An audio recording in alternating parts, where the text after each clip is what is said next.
სწავლების პროცესში ხელოვნური ინტელექტის გამოყენებაზე.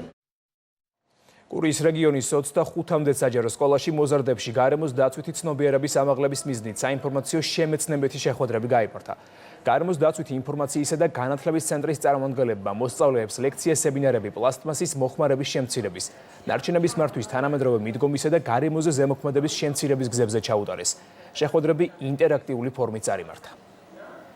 ჩვენი ცენტრის მიზანია გარემოს დაცვითი და აგრარული განათლების ხელმისაწვდომობა თანაბრად იყოს უზრუნველყოფილი თითოეული მოქალაქისათვის. გარემოს დაცვითი ინფორმაციისა და განათლების ცენტრი მომავალშიც განაგრძობს აქტიურად შემეცნებითი ხასიათის ღონისძიებებს. შეხვედრა ძალიან საინტერესოა, რა თქმა უნდა, შეხვედრა არის შემეცნებითი, განსაკუთრებული ყურადღება ეთმობდა პლასტიკს და მის მართვას, რომელსაც სერიოზული ზიანი მოაქვს ჩვენი გარემოსთვის და ბუნებისთვის. მსოფლიო ძალიან დიდი გამოწვევის წინაშე დგას, ბუნება ვერ ახერხებს პლასტიკური ნარჩენების გადამუშავებას. მინდა აღვნიშნო, რომ ძალიან კარგი იქნება მსგავსი კამპანიები კიდევ და მრავლად ბევრი ჩატარდეს.